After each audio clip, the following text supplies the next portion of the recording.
You're listening ad-free on Amazon Music. In early July of 2021, 71-year-old Thomas Trizona dragged a large inflatable raft across a sandy beach on the Colorado River. It was just before sunset, and he was sweaty and tired, but happy. It was the last day of a 2-week whitewater rafting trip in the Grand Canyon, and even though he desperately needed a hot shower, Thomas felt invigorated and youthful. Thomas was a retired surgical oncologist, which means he was a doctor who operated on people with cancer. He loved being a doctor and had always been a total workaholic. But after retiring earlier this year, he finally had time for himself. And one of the first things he had done was take this adventurous vacation with his wife, Amy. Whitewater rafting had been as thrilling as he had hoped it would be. They'd floated past Native American ruins and through canyons with cliff walls stretching nearly a mile over their heads. They had seen eagles, condors, and bighorn sheep. Now, on the last night of the trip, Thomas and Amy secured the raft and joined the rest of their tour group around the campfire. Thomas's stomach growled as he watched their guide grill another delicious meal for them. Thomas looked forward to dinner and then one more night of stories around the fire. Tomorrow, it would be time to return home to Springfield, Oregon. But for now, Thomas just gazed up at the setting sun, knowing he'd cherish these memories forever. On July 16th, so a few days after returning home to Oregon, Thomas sat at his dining room table feeling bloated and nauseous. His wife, Amy, had prepared a beautiful dinner, but Thomas only pushed the food around on his plate. He told Amy that his upper abdomen really hurt. He'd started to feel sick shortly after getting home from their rafting trip, and he was now starting to lose weight. And this morning, it seemed like the pain had gotten even worse. It was now coming on in these big waves. Amy suggested that maybe he ate or drank something weird on their trip. Maybe he contracted a parasite. Thomas said he only drank the filtered water, and he didn't have diarrhea, which was a common symptom of parasite infections. And anyways, if he had picked up something on the trip, then Amy would probably have it too. But when he looked at Amy and asked her how she was feeling, she just kind of shook her head and said she didn't feel sick at all. Thomas knew that his wife was probably right, and his pains were no big deal. But as a retired doctor, Thomas couldn't resist diagnosing himself. Just in case it did turn out to be something serious that required him to see his physician, Thomas began keeping a detailed journal to record all of his symptoms. He thought that this journal would help him understand what was causing his pain. Thomas had seen some heart-wrenching cases in his long career as a cancer surgeon, and as he tracked his symptoms over the next few days, he started to get nervous. He wanted to stay open-minded about what was causing his symptoms, but he couldn't help gravitating toward the dreaded disease he knew so well: cancer. Thomas reminded Amy that his mother had died of pancreatic cancer when she was only 74. In his experience, a previously healthy 71-year-old man with persistent abdominal pain and unexplained weight loss could only mean one thing. Until he was proven wrong, Thomas was certain he had cancer too. Thomas picked up his cell phone and called his close friend, Jonathan Gonen. Dr. Gonen was a gastroenterologist, a doctor who specialized in the stomach and intestinal tract. Thomas told his friend that he wanted a CT scan to figure out if he had a tumor in his abdomen. But unfortunately, the earliest appointment Dr. Gonen could get for Thomas was a few weeks away in August. Thomas hung up the phone feeling disappointed. There was nothing he could do except wait.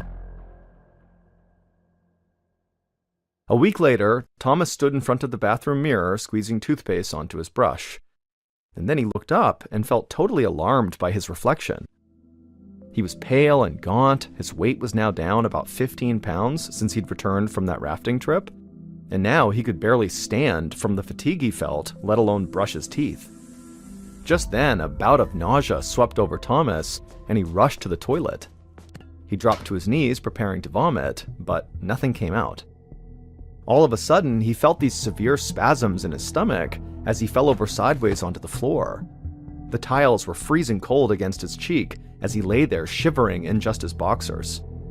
Then he called out to his wife and said he needed to go to the emergency room right now.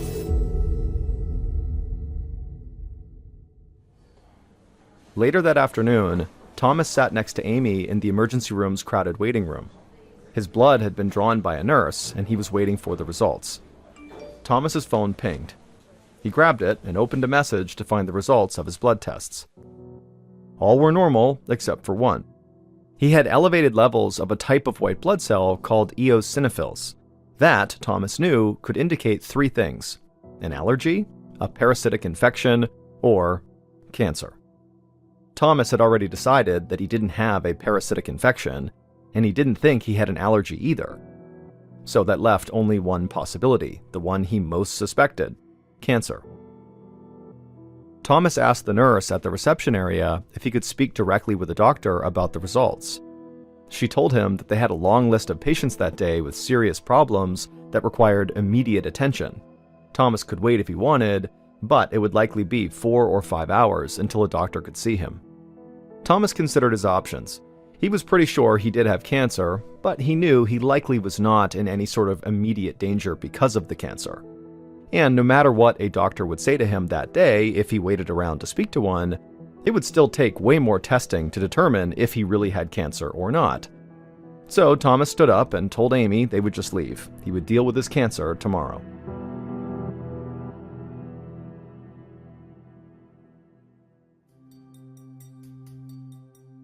The next day, Thomas sat across the desk from his primary care physician. The doctor looked at the results on his computer as Thomas tried to describe his symptoms. And then at some point, the doctor asked Thomas about his diet and routines.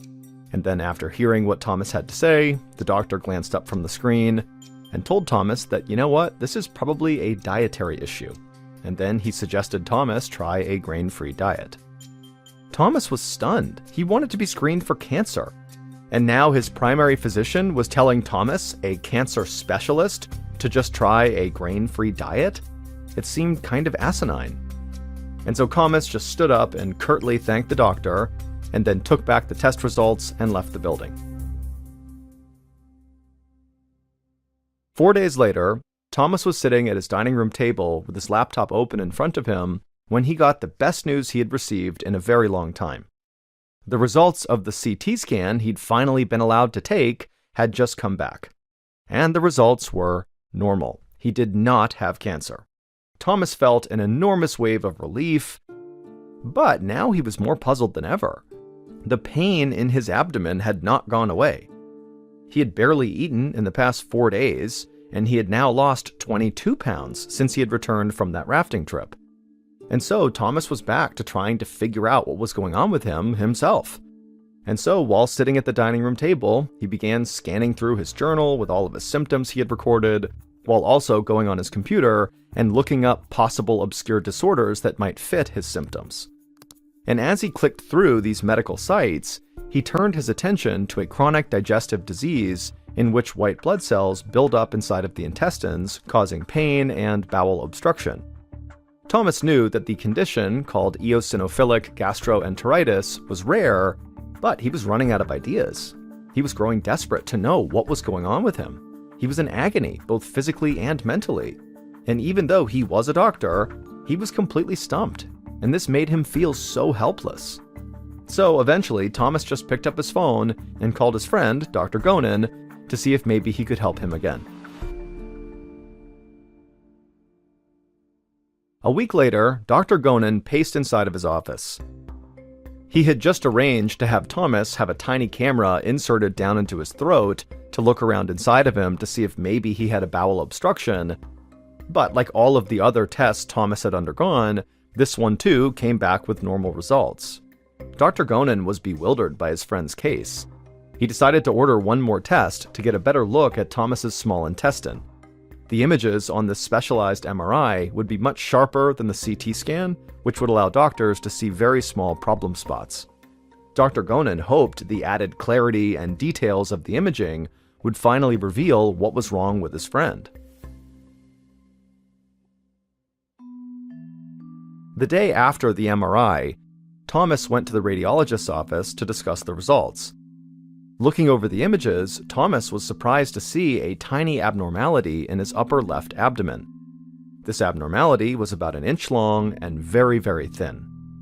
The radiologist told Thomas that the shiny spot looked more fuzzy on the earlier CT scan, and he thought it was just a buildup of plaque on Thomas's artery wall, which is a common sign of aging.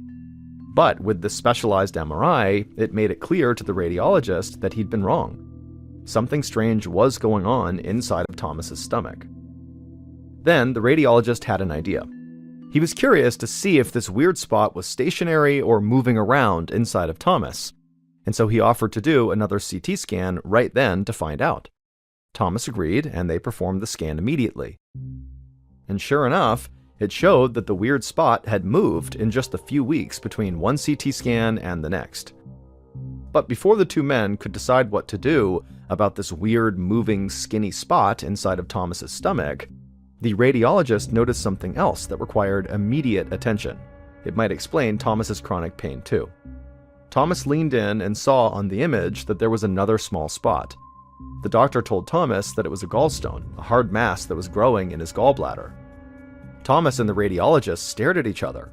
Gallstones can cause severe pain and cause serious problems if left untreated.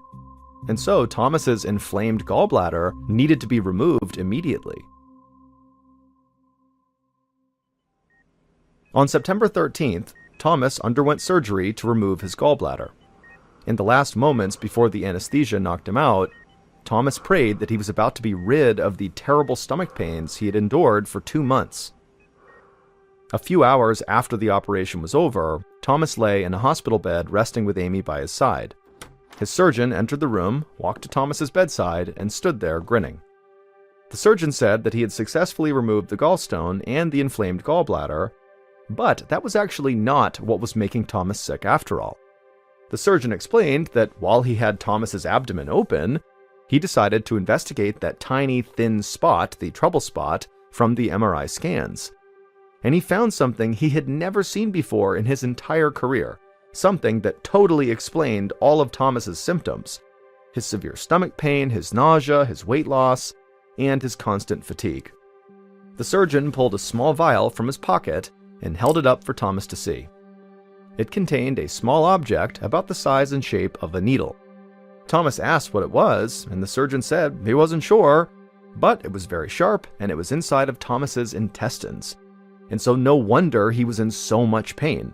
From the looks of it, it was almost like Thomas had unintentionally swallowed a needle. Thomas leaned back in his bed, staring at this little thing inside of the vial. He couldn't believe that such a small object had caused so much misery, but he was obviously very relieved that the ordeal was now over. However, he knew he would not be able to rest easy until he figured out what this thing was that he swallowed and how he actually swallowed it. A few days later, Thomas took the object in the vial to a lab for analysis. The analyst found that it was a thin metal wire just under 1 inch long. What's more, they found a carbon pattern on the metal that exactly matched burned barbecue sauce. Thomas thought back to that last night on the Colorado River during the rafting trip and the delicious meal his guide had grilled for the whole group around the fire. That was the last grilled meat he had eaten before he started getting sick. Now everything was clear. The black metal object found in Thomas's intestine was likely a metal bristle from the brush his guide had used to clean the grates of the grill on that magical final evening of their trip. Thomas chuckled. He always knew that he would keep his memory of the Colorado trip for the rest of his life, but he didn't realize that he had also swallowed a little souvenir that would force him to remember.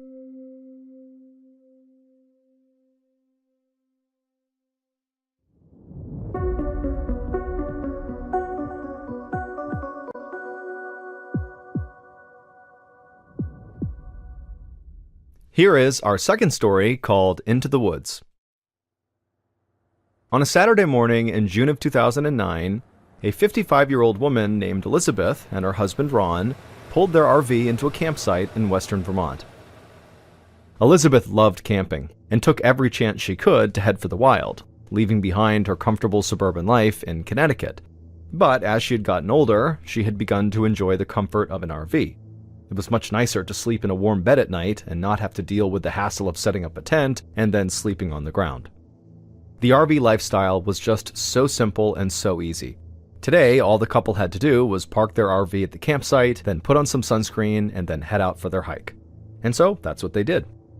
The The dense Vermont forest they were in was beautiful, but Elizabeth had to admit that the conditions today were kind of miserable. The whole area was buzzing with these black flies that were swarming all over Elizabeth's legs and neck, and of course, Elizabeth had forgotten any bug spray. By the time she and Ron had got back to camp, every exposed part of her body was covered in bites, and over the next few hours, those bites turned into welts. Usually, whenever they went camping, Elizabeth and Ron really enjoyed lighting a campfire up at night and sitting out under the stars. But that evening, the black flies were so bad that they just stayed in the camper and played cards. Elizabeth and Ron were in good spirits though. They'd camped in less than ideal conditions before, from freezing cold to pouring rain, and so they weren't about to let a few bug bites ruin their trip. But by the time Elizabeth changed for bed that night, her arms and legs were an unsightly mess. They didn't hurt, but all the red, swollen welts looked terrible. So she took a few ibuprofen to help with the swelling, and then she climbed into bed. The following day, Elizabeth and Ron got up and packed their bags and they headed home. And even though they had not enjoyed the black flies, they had had an overall nice time and felt energized from their weekend in the fresh mountain air. But for the rest of the week that they were home, Elizabeth battled this terrible on-again, off-again headache, and the welts from all those black fly bites were not going away. Elizabeth spent the following weekend at her niece's house in Long Island, New York. She was excited to catch up and spend some quality time with her family. But the whole time she was there, Elizabeth felt groggy, like she needed a strong cup of coffee. And then when she left and began driving back home, her headache came back full force to the point where it was just this constant, horrible throbbing pain against her temples. When she finally got home, she immediately took some ibuprofen to help with her headache, and then she drank as much water as her stomach would allow. She knew that black fly bites were not toxic, but her body seemed to be taking longer than usual to recover from them. That night, Elizabeth went to sleep early, hoping she'd wake up feeling better. But she didn't. She woke up in a cold sweat, and her stomach churned and her head pounded. She knew right away that she had a fever. Her husband Ron grabbed a thermometer from the bathroom, and sure enough, when he took her temperature, it was 101 degrees Fahrenheit. At this point, Elizabeth was really starting to worry. She'd been sick now for more than a week, and she really didn't know how much longer this was going to last. And next weekend, she and Ron were hoping to go camping again in Vermont. They were going to meet up with Elizabeth's cousin and her cousin's husband. Elizabeth was really looking forward to the trip, but she was worried that her sickness, whatever it was, would force them to cancel. All week, Elizabeth tried to take care of herself. She stayed in bed, drank a lot of water, and ate well to help her body overcome this sickness. And finally, the morning before they were supposed to leave for Vermont, her fever broke. Throughout the day, she got better, and by that evening, she felt well enough to go camping. She was thrilled. For the first time in a week, Elizabeth got a good night's sleep, and the next morning, June 22nd, she and Ron loaded up the RV and headed back to Vermont. When Elizabeth and Ron arrived at the Winhall Brook camping ground, it was absolutely downpouring, which made it difficult to find their campsite and hook up their RV, but luckily, Elizabeth's cousin was already there and could help them get set up. When Elizabeth's cousin made a joke about the great weather they were having, Elizabeth thought about her last camping trip in Vermont and decided that she actually preferred this monsoon over swarms of black flies. Elizabeth invited her cousin and her cousin's husband into their RV, planning to cook some dinner while they waited for the rain to subside. But several hours later, the rain still had not let up, and so Elizabeth's cousin and her husband ran back to their own RV, and Elizabeth and Ron, they climbed into bed and they went to sleep, hoping that when they got up, the weather would clear and they could actually go outside and enjoy the outdoors. But the next morning, when Elizabeth woke up, the rain was not remotely on her mind. Instead, she had this blinding headache, and she also knew immediately that her fever was back. Her skin was itching and her eyes felt red. Her mouth felt gritty, almost like it was covered in little bumps. Elizabeth was annoyed, knowing she was likely going to be sick all day and could not participate in anything they were going to do. Elizabeth rubbed her eyes and slowly made her way to the bathroom to brush her teeth. She debated whether she should just ask Ron to take her home, or if she could tough it out in the RV so he could at least still enjoy the vacation. Once in the bathroom, Elizabeth spit out the toothpaste into the sink, and she noticed her spit was bright pink. and when she rinsed her mouth, she tasted blood. She opened her mouth and stuck her tongue out, and her eyes widened as she realized the bumps that she had felt inside of her mouth were these black blood blisters all along her tongue and on the inside of her cheek. Elizabeth started to feel panic rising in her chest, and so she hurried out of the bathroom and over to her cousin's RV. Luckily, her cousin's husband was actually a doctor, and so he had Elizabeth stand in their kitchenette while he looked around the inside of her mouth with a flashlight. And after a minute, he turned off the light and just shook his head. He said he had never seen a condition like this before, and he urged her to go to the hospital. Within minutes, the RV was packed up and Ron was sitting behind the wheel. Elizabeth needed to use the bathroom before they headed off, but when she urinated, it burned. Now Elizabeth was truly worried. These were not flu symptoms. Elizabeth made her way to the passenger seat up front, sitting beside Ron. By this time, her headache was back and worse than ever. She popped an ibuprofen as they pulled out of the campground, but nothing took the edge off the pain in her head or the itching that had developed all over her body. It took 2 hours of driving down winding country roads to get to the nearest emergency room in Brattleboro, Vermont. To Elizabeth, every single time they hit a bump in the road, it made her nauseous with pain. By the time they arrived, Elizabeth was in pure agony. Ron parked the RV, then walked around to the passenger door to help Elizabeth get out. When she saw him, she smiled at him, but she could see his eyes were full of fear. It wasn't until she herself looked in the rearview mirror and saw her reflection that she understood why. Her face was so swollen that she almost didn't recognize herself.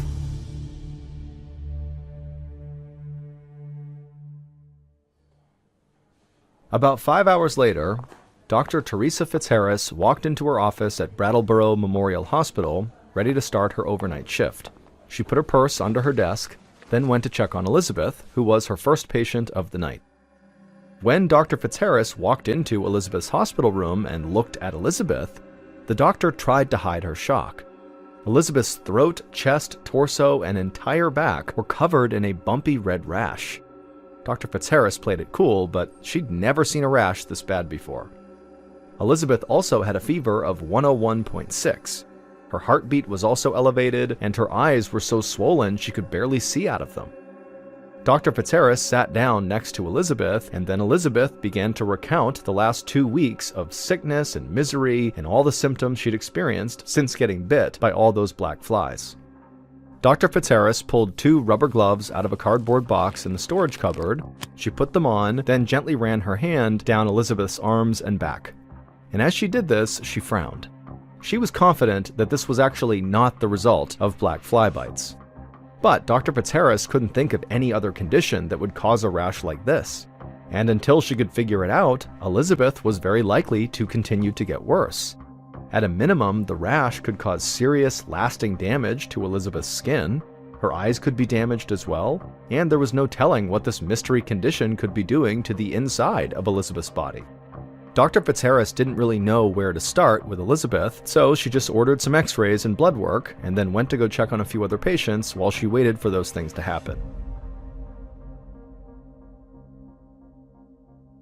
A little over an hour later, after Elizabeth had gotten the x-ray and done the blood work, Dr. Fitzharris looked over the results on the computer in her office, and to her surprise, Elizabeth's blood work and her x-rays had come back totally normal, and so Dr. Fitzharris was stumped.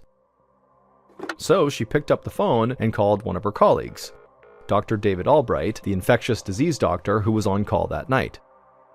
She walked Dr. Albright through Elizabeth's symptoms, and she could hear him scribbling notes down as she spoke. And then after Dr. Fitzharris was done talking, Dr. Albright let out a long sigh. He said that most sudden fevers, like the one Elizabeth had, were caused by viral or bacterial infections, and so the problem now was figuring out which one of those she'd contracted. Because Elizabeth had been spending so much time outdoors, Dr. Albright guessed that she might have an insect-borne illness like Lyme disease or Rocky Mountain spotted fever. Dr. Albright told Dr. Fitzharris that he'd be in the next morning, and he promised to make Elizabeth his first stop.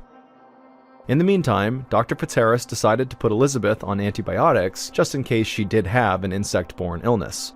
If left untreated, conditions like Lyme disease or ehrlichiosis can cause organ failure. The doctor just hoped that she hadn't acted too late.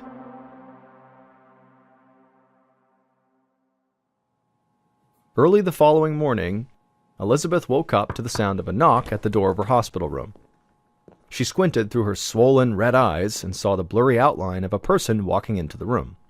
He then introduced himself as Dr. Albright and asked if the medicine that Dr. Fitzharris had prescribed was helping at all. Elizabeth groaned and shook her head no. She told Dr. Albright that she could barely see and her rash was more painful than ever, to the point where even a tiny shift in bed was extremely painful. He promised he would do everything he could to help her, and then he said he was very sorry, but he needed Elizabeth right now to sit up straight so he could determine how much her rash had spread. And so Elizabeth tried not to scream as Dr. Albright helped her sit up.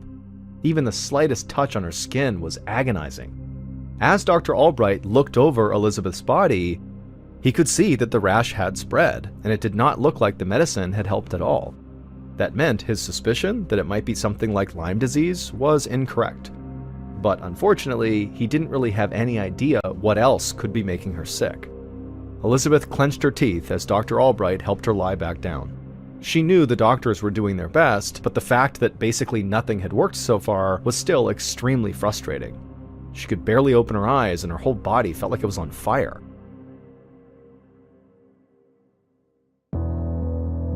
About an hour later, Dr. Albright reappeared in Elizabeth's doorway. This time, Elizabeth could make out a second figure standing next to Dr. Albright. Dr. Albright explained that he'd brought a colleague with him who was a dermatologist, or a skin doctor, and his name was Dr. Jorge Crespo. Dr. Albright wanted Dr. Crespo to take a closer look at Elizabeth's rash. He hoped that if they could determine what kind of reaction this was, it might inform them what was actually making her sick. Elizabeth braced herself for pain as the doctors once again helped her sit up so Dr. Crespo could look at her. He spent a few moments examining Elizabeth's rash, checking her eyes and the inside of her mouth. Then Elizabeth saw him nod to Dr. Albright, as if to confirm a suspicion. He told Elizabeth that she had a rare but severe kind of allergic reaction called Stevens-Johnson syndrome. Dr. Crespo explained that she'd ingested something that triggered an incredibly violent response from her immune system. Her body was so desperate to get the allergen out of her system, it attacked the deepest layers of her skin, causing the blistering rash that now covered her whole body. Soon, he believed, the top layer of her skin would start peeling off. It would look worse before it felt better, almost like she'd suffered a severe burn. None of what the doctor was saying made any sense to Elizabeth. She assured Dr. Crespo that she hadn't ingested anything unusual over the past 2 weeks. She told him again about the black fly bites and wondered if maybe any of the flies could have been carrying some kind of bacteria or virus or fungus that could have infected her. But Dr. Crespo just shook his head no. What made Stevens-Johnson syndrome very unique was not only the reaction, but the thing that caused it: medicine. For reasons doctors do not fully understand, medicines that normally improve people's health can sometimes trigger this life-threatening allergic reaction in certain patients. In Elizabeth's case, Dr. Crespo was confident that the cause was one of the most common, easy-to-get, over-the-counter medicines on the entire planet: ibuprofen. Elizabeth's jaw dropped. She'd been taking ibuprofen steadily for the last 2 weeks to reduce the swelling from all the black fly bites and to alleviate her headaches. Little did she know, the medicine was causing all of these problems. But something didn't make sense to her. She told Dr. Crespo that she'd been taking ibuprofen for as long as she could remember. If she was allergic to it, then why hadn't this happened before? Why didn't she have a big reaction the first time she took it? Dr. Crespo shrugged. He admitted that he really didn't know why Elizabeth would develop this allergic reaction so late in life. Stevens-Johnson syndrome was so rare that the root cause of it was actually still unknown. But at least Elizabeth knew now that she could not take ibuprofen, and Dr. Crespo assured her that if she stopped taking it, that she would recover in about a week or maybe 2. Elizabeth was given steroids to help reduce her symptoms, and a few weeks later, she had recovered enough to go home, just like Dr. Crespo promised. But because her allergic reaction had gone untreated for 2 weeks, some lasting damage had already been done. Elizabeth's eyes had swelled so badly that her tear ducts were permanently damaged and no longer worked. Ever since, she's had to administer saline drops in her eyes every few minutes to keep them working properly. But Elizabeth likes to look on the bright side and has said at least she can still see. On July 4th, 1989, 24-year-old Patty Stallings stood on the porch of her home in Hillsborough, Missouri, which is a suburb of St. Louis. She and her husband, 27-year-old David, had recently purchased this house, which overlooked Lake Wawanoka. That night, they could actually see the local Independence Day fireworks show right from their front porch. However, instead of looking up at the fireworks, both of them were just admiring their 4-month-old son, Ryan, who cooed as Patty cradled him in her arms. A sense of gratitude washed over Patty as she locked eyes with her husband. She couldn't believe how much her life had changed in just a few short years. As a teenager, she'd lived on the streets, with nothing of her own and no one to protect her. In her early 20s, she had gotten a job at a convenience store, a 7-Eleven, hoping to turn her life around. But things hadn't really changed until 3 years ago, in 1986, when she had met her future husband David, who worked as a professional plate engraver. He and Patty had clicked right away, and they got married in 1988 and were soon able to purchase this dream home, the small lake house with white trim and a nice front porch. Because of her husband, Patty was the happiest she had ever been in her entire life. As the fireworks continued to illuminate the night sky, Patty looked back down at her baby's peaceful face tucked up against her chest.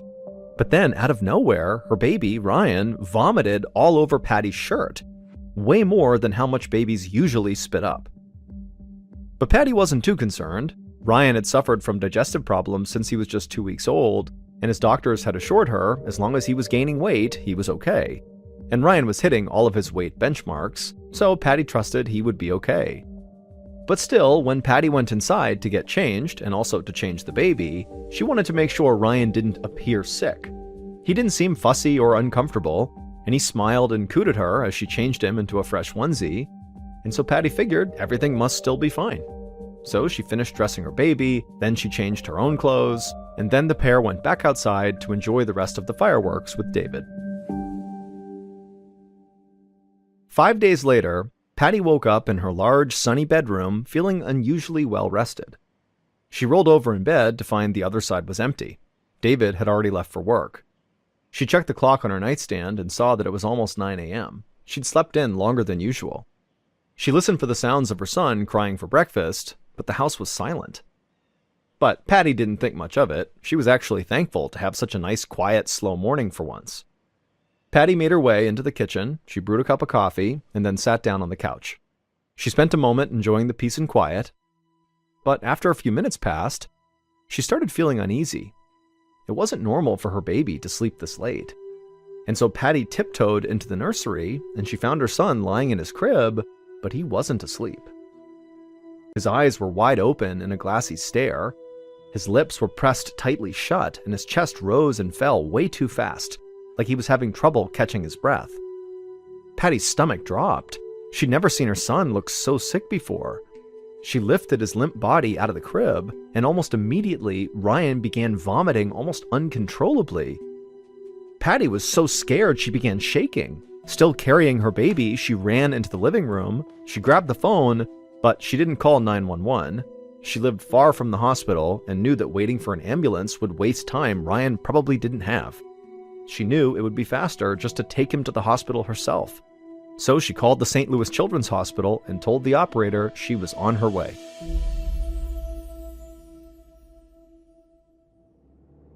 "10 minutes later, Patty sped down the highway towards St. Louis. She wasn't familiar with the roads, and driving in the city made her nervous. And so as cars honked and swerved around her, she tried to look down at the paper map in her lap to read it, but it was really hard to do that and also drive. As Patty turned around to check her blind spot, she caught a glimpse of Ryan in his car seat. It looked like his chest was barely moving. Afraid her son was just going to stop breathing altogether, Patty turned back around and just began looking out ahead for any highway sign that might just tell her where to go. Right up ahead, she noticed a sign that had a big H on it right near an exit ramp, and Patty knew that meant there had to be a hospital close by. So she flipped on her blinker, she got off the freeway, and followed the hospital signs towards the emergency room. It wasn't until she pulled into the parking lot of that hospital that she realized it was not the St. Louis Children's Hospital that she had called. The sign on the building that she was at said Cardinal Glennon Children's Hospital. But really, it didn't matter to Patty. She was just happy to be somewhere with doctors who could help her son. So she turned off her car, she jumped out, and she opened up the back door, and she reached in, and Ryan's tiny body was just so limp in his car seat. Patty unstrapped him carefully and then picked him up and held him tight to her chest. She could barely hear his shallow breathing as she ran with him inside the emergency room. Once she was inside, Patty rushed to the check-in desk and explained what was going on. A young nurse arrived quickly and ushered her and her son into the pediatric intensive care unit. The nurse then took Ryan out of Patty's arms and brought him into an examination room.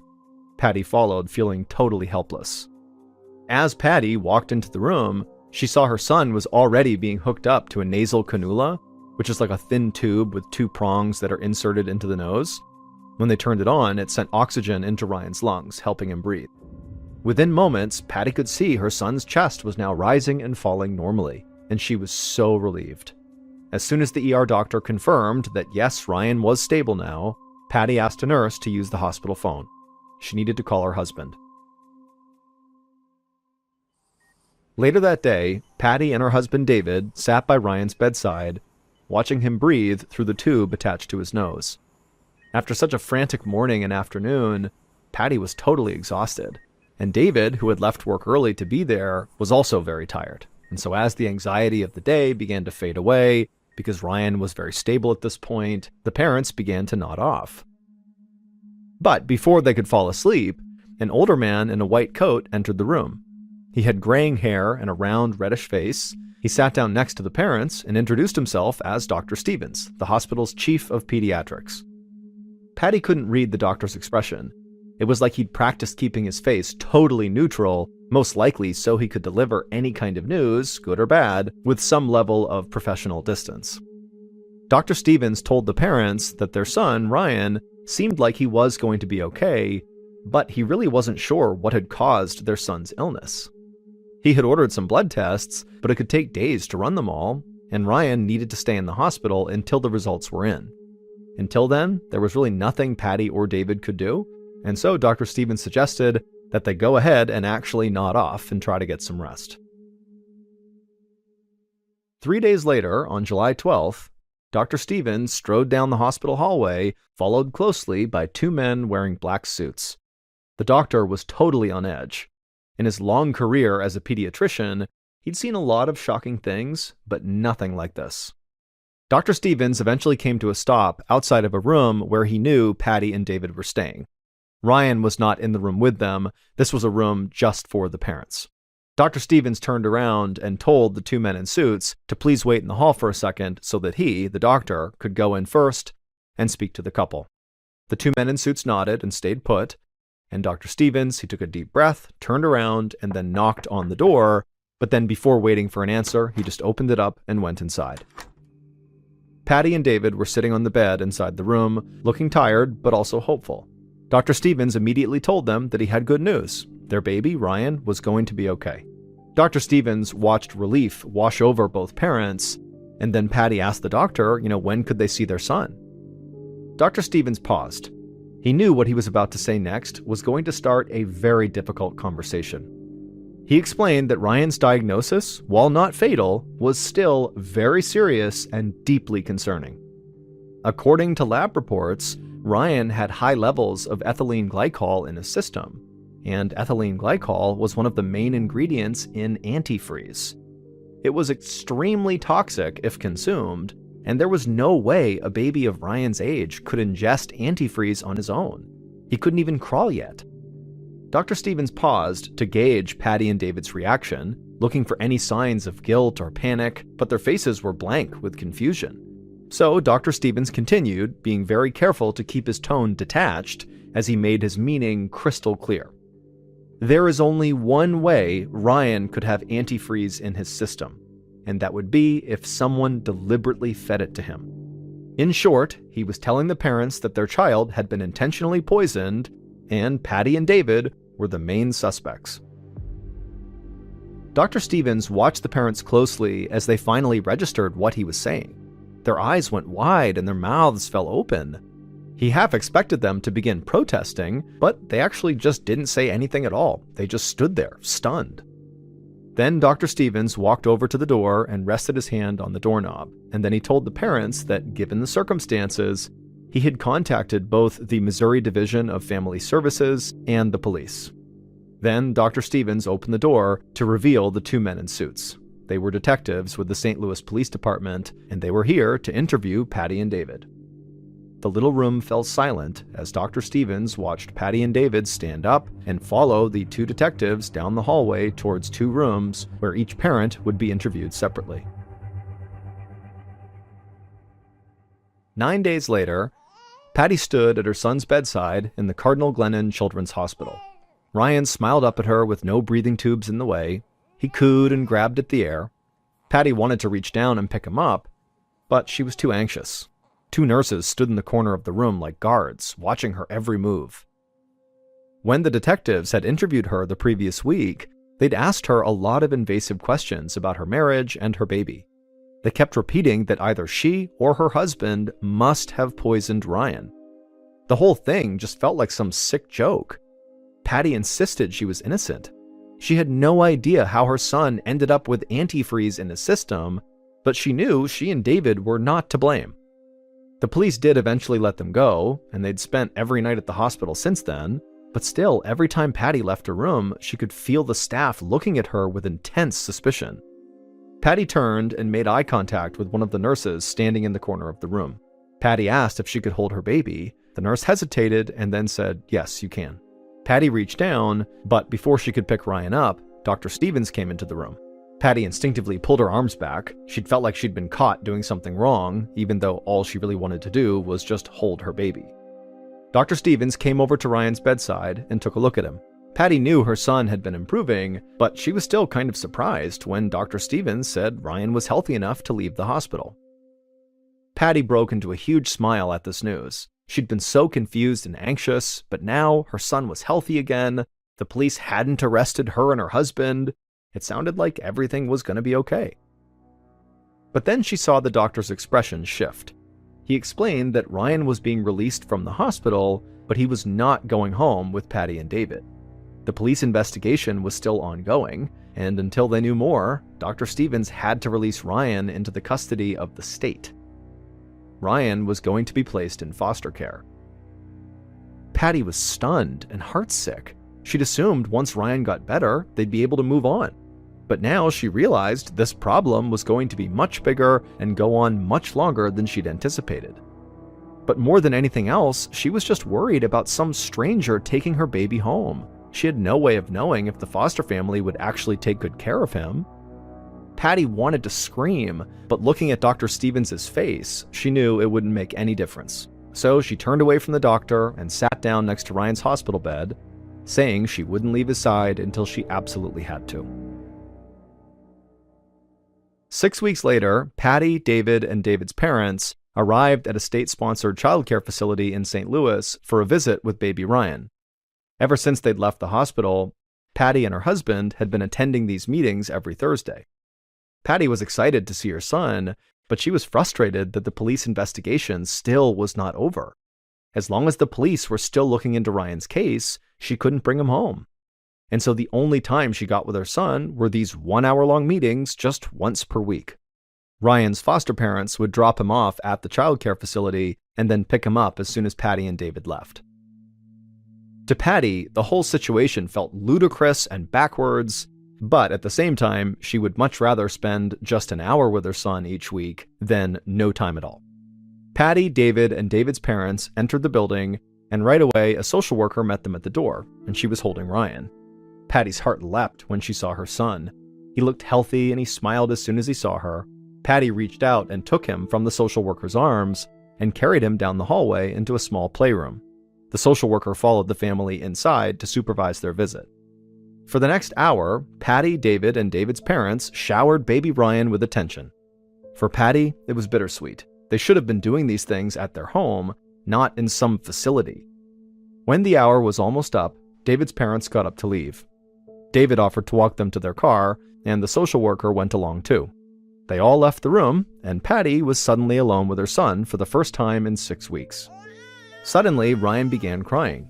Patty knew he must be hungry, and his foster parents had left a bag for him, so she checked inside of it and found a bottle of formula. She took it out, cradled Ryan in her arms, and began feeding it to him. Patty gazed down at her son, who looked totally content drinking out of his bottle. She held on to hope that she would have him back home soon, and this entire situation would just be over. 3 days after the visit, Patty and David were sitting on their porch looking out across the lake when a police cruiser pulled up in front of their house. 2 officers stepped out, walked up, and announced that they had a warrant. They were there to search their home. Patty could see that her husband was about to protest, but she nudged him, basically saying, "Be quiet, let this happen." At this point, she didn't care what the police did, and the sooner they finished their investigation, the sooner they would realize the parents had done nothing and Ryan could come home. And so while the detectives searched their house, Patty and David just sat together on the porch, not really saying anything. There wasn't anything to say. They both just wanted this to be over. After about an hour, Patty heard the officer's footsteps coming towards the front door. She turned to look at them and saw that they were carrying a large paper bag with the word evidence printed on the front. Before Patty could even say anything, they told her she was under arrest. She stared at them, frozen in shock. Beside her, David stood up out of his chair. He told the officers they can't be serious. But the detectives assured him they were. They said there were a lot of things that Patty and David didn't know. That very morning, Ryan's foster parents had had to take him to the Cardinal Glennon Children's Hospital. Once again, he was suffering from symptoms of antifreeze poisoning. When police spoke to his foster parents, they learned that Patty had been left alone with him during their last visit, and she had fed him a bottle of formula. Forensic analysts tested the bottle and found traces of antifreeze inside. Plus, the detectives had just discovered an open gallon-sized jug of antifreeze in Patty and David's basement. Patty was floored. She couldn't even process what they'd said about Ryan's bottle and the antifreeze in their basement. She was just too focused on the fact that her baby was sick again and back at the hospital. The police pulled Patty out of her seat and put handcuffs on her wrists. She heard them say she was being charged with assault with a deadly weapon. As they led her towards the police car, she craned her neck backwards and called out to her husband. She begged him to drive up to the hospital. One of them had to be with their son.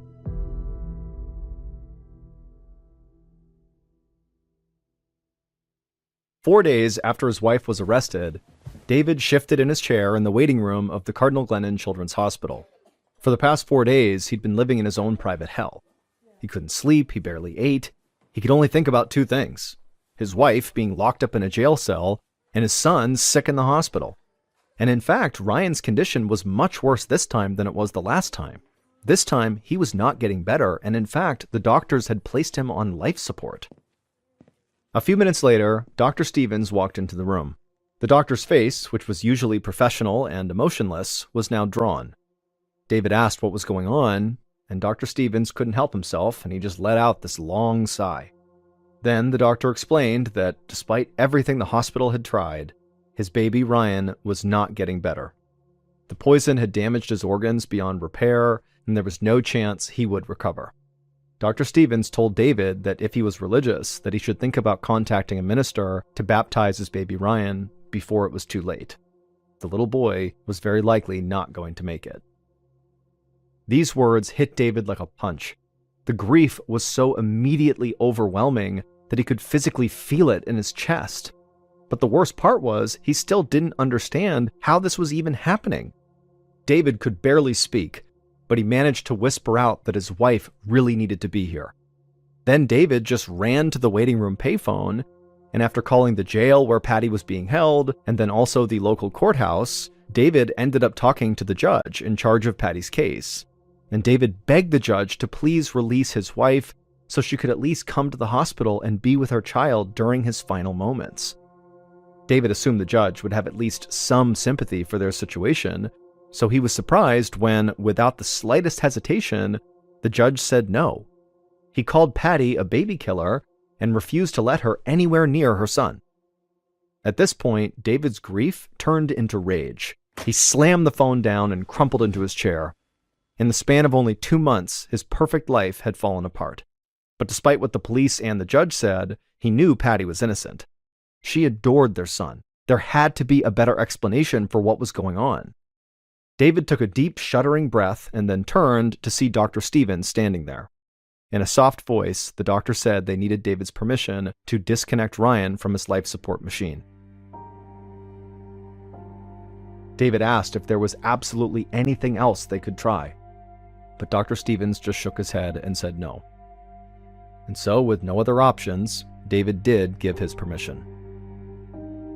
That same afternoon, David went into Ryan's room in the intensive care unit, and he choked back tears as a minister baptized his son. And then at around 5 p.m. on September 7th, 1989, David held Ryan as the doctors turned off his life support. David would sit there cradling his baby until his baby slowly passed away.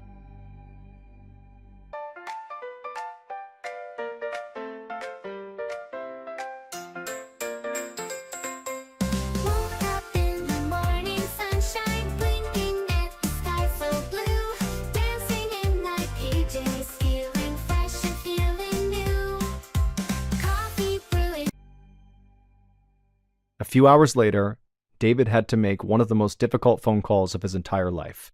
He had to call Patty in jail to tell her that her son was dead. When Patty heard the news, it was like the whole world just faded away. All she could hear was David's voice, explaining how he'd tried to convince the judge to let her come to the hospital, but he'd refused. David swore he'd done everything he could. He was scraping up money from relatives to hire a good lawyer. He promised he would get her out of jail as soon as he could. And then, for at least a full minute, Patty and David just stayed on the phone saying nothing to each other. As the white cinder block walls of the jail's call center came back into focus, Patty saw the guard tap his wrist, letting her know her time was up. Patty told David she had to go, and then she hung up the phone and followed the guard out of the room, feeling totally numb. The next morning, Patty awoke to see a gruff-looking police deputy standing right outside the bars of her cell. He was there to give her even more bad news. Because her son had passed away, her charges were now being upgraded. In addition to assault with a deadly weapon, she was now being accused of first-degree murder. Patty grabbed a pillow and put it over her face. She felt like she'd been dragged into an alternate universe. She just couldn't understand how any of this could be real. The following month, in October, Patty sat on a plastic chair inside of the jail doctor's office. Across from her was a young physician who looked like he'd rather be anywhere else in the world right now. And frankly, Patty felt the same way. She told the doctor she'd been feeling overwhelmed. Her hair was falling out, she was gaining weight, and she wasn't menstruating. At first, she just assumed that the stress of this horrible situation she was in was making her physically sick. But now, she was beginning to think it actually might be more than that. The doctor did not seem very sympathetic, but he did run a few tests, including collecting blood and urine samples. And while he waited for test results, she went back to her cell. A few hours later, the doctor came by to deliver the news. It turned out Patty was pregnant. 4 months later, in February of 1990, Patty gripped the sides of her hospital bed, her knuckles turning white from the pain of her latest contraction. When she'd gone into labor, she was transferred from the jail to a nearby emergency room. Patty was in a lot of pain from all the contractions, but mostly she was just feeling frustrated and angry because here she was, giving birth to her second child, and her husband was not even allowed to be there. And also, on top of that, she was grieving the loss of her first child. Patty could hear the labor and delivery nurse instructing her to push, and so Patty dug her fingers into the mattress and squeezed her eyes shut, and she felt like her body was going to rip open, and then suddenly she heard the sound of her baby crying.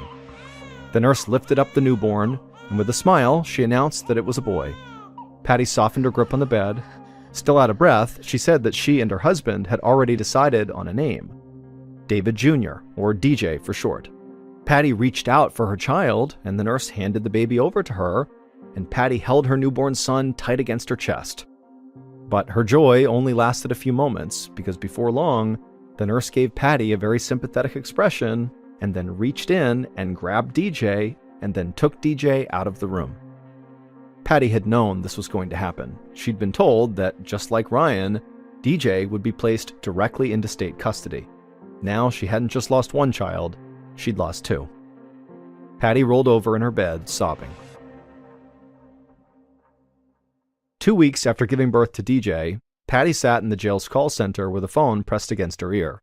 David had called to talk to her, and his voice was tight with concern. He said it was about DJ.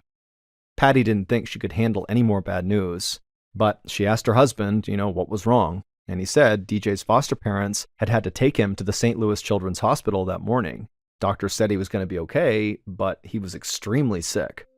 At the thought of her youngest son being in the hospital, just like Ryan had been, Patty felt a knot rise in her throat. She asked David what kind of symptoms DJ had and if the doctors had diagnosed him with anything specific. And as David started listing off all of DJ's issues, Patty had an idea. She told her husband she had to go. She needed to call her lawyer before her phone time was up. David had managed to collect enough money from his family to hire an attorney for Patty. Since then, she and this lawyer had been preparing for her upcoming murder trial. And in her experience so far, the lawyer tended to be very busy and somewhat difficult to reach. Patty dialed her attorney's number. The phone rang so long she was worried he wouldn't answer, but finally he did pick up. But he sounded breathless and overwhelmed as usual. Patty knew this lawyer had a lot of cases to deal with, but for now, she really needed him to listen. Patty had a theory that she thought would prove her innocence, that she never gave Ryan antifreeze. The lawyer listened to this theory and then afterwards promised to do whatever he could. Patty thanked him and then hung up the phone. When she stood up, Patty actually felt pretty good. She was actually looking forward to her trial, which was scheduled for early 1991. It would be her chance to prove her innocence, bring DJ home, and put this horrible series of events in the past. About a year later, in early 1991, so January 31st, David sat in a quiet courtroom gallery, anxiously watching as 12 jurors re-entered the room. After 3 days of trial and 10 hours of deliberation, the jurors had finally reached a verdict on whether or not Patty was guilty of murdering her son Ryan. David tried to stay positive, but honestly, he did not feel very optimistic. The prosecution had been led by a tall, imposing man named George McElroy. He was the lead prosecutor in Jefferson County, Missouri, and he had presented an overwhelming amount of evidence against Patty. The prosecution's witnesses had testified that antifreeze had been found in Ryan's blood twice. The results were confirmed by 2 different laboratories using 2 different diagnostic methods. Plus, analysts had found traces of ethylene glycol in Ryan's bottle, and also an open container of antifreeze inside of David and Patty's house. All through the trial, David had anxiously waited for Patty's lawyer to present Patty's theory, the one she thought could prove her innocence. The lawyer had tried to make an argument for it, but he didn't call an expert witness to testify. So the judge wouldn't allow it into evidence, and the jury wasn't allowed to consider Patty's theory. David had been furious. It wasn't easy to pay for this lawyer, and now he felt like the lawyer had kind of failed, and Patty's defense had been a total disaster.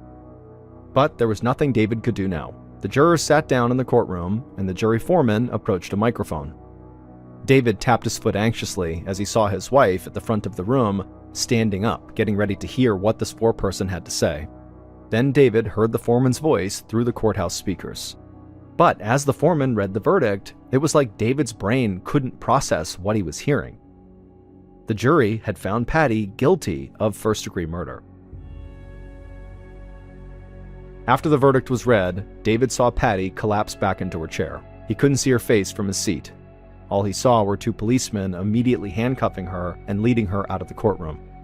David dropped his head into his hands, feeling a mixture of fury and despair.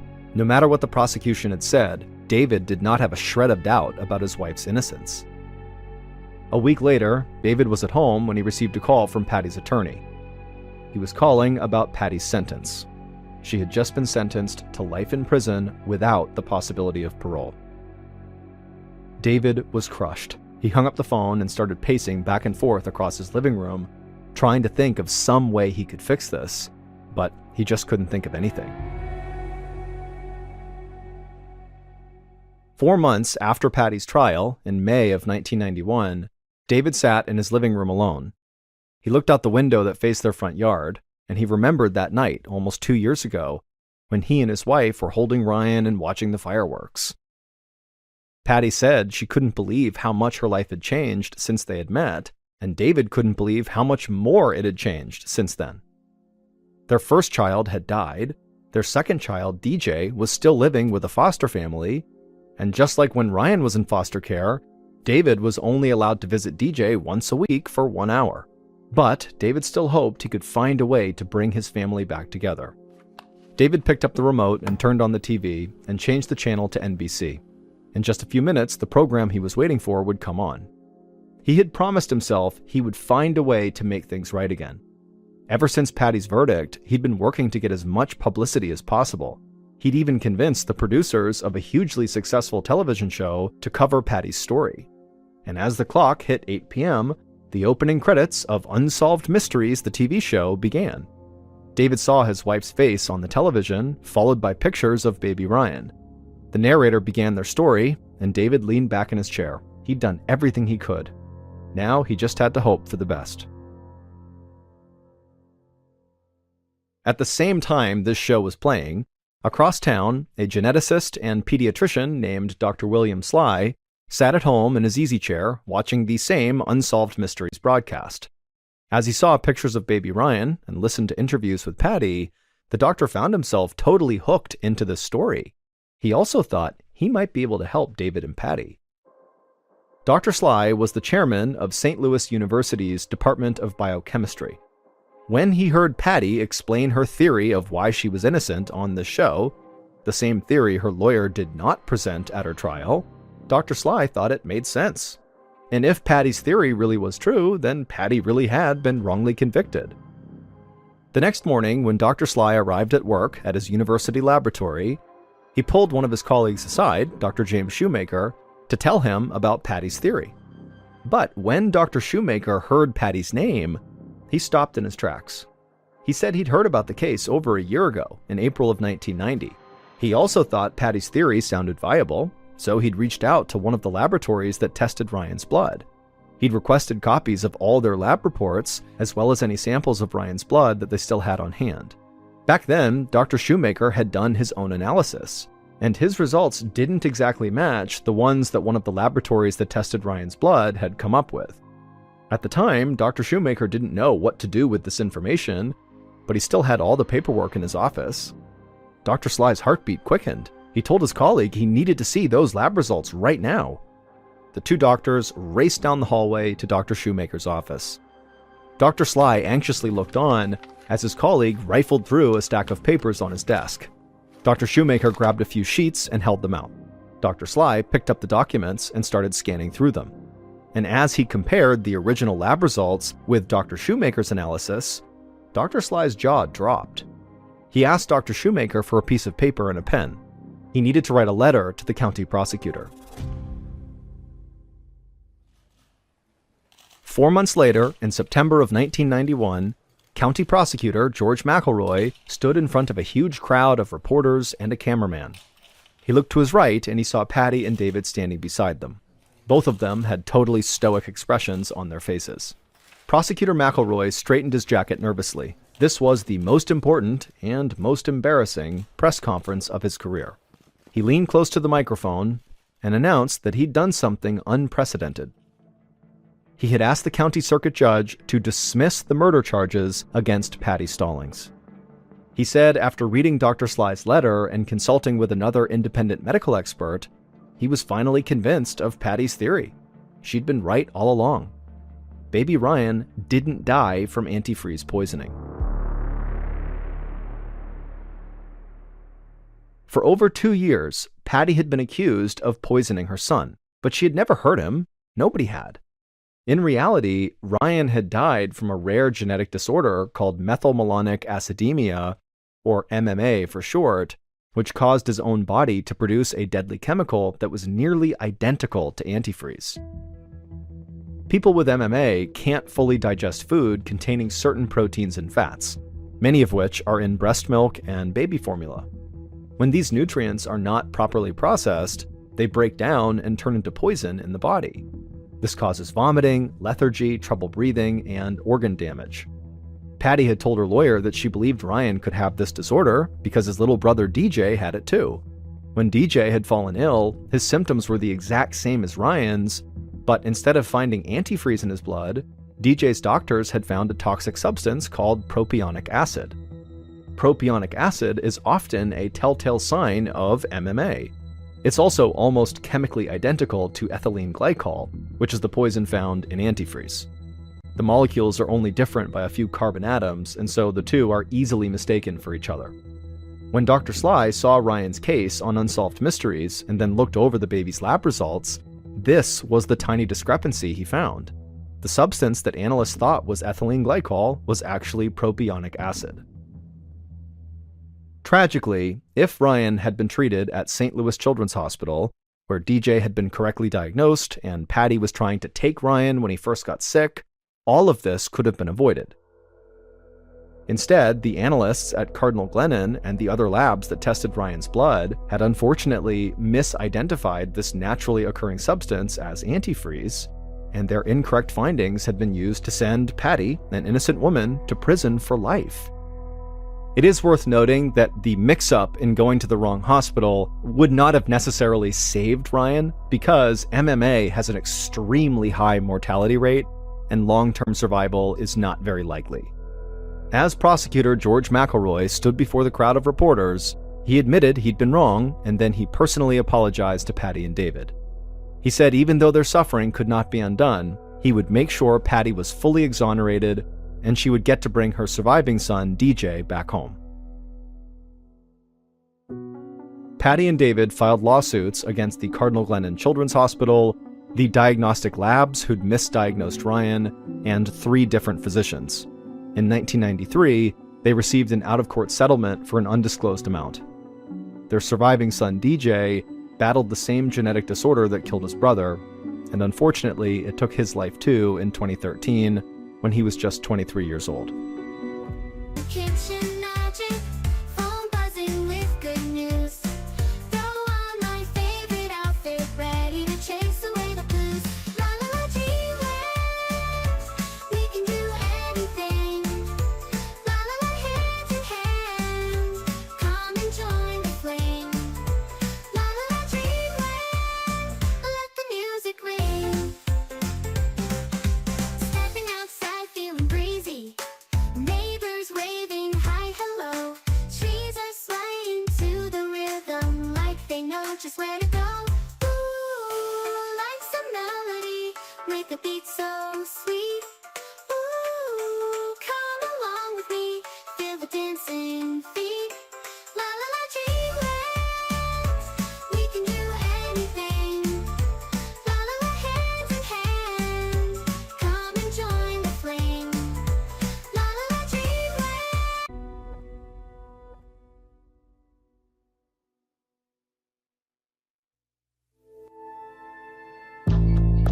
From Ballen Studios and Wondery, this is Mr. Ballen's Medical Mysteries, hosted by me, Mr. Ballen. A quick note about our stories: we use aliases sometimes because we don't know the names of the real people in the story, and also, in most cases, we can't know exactly what was said, but everything is based on a lot of research.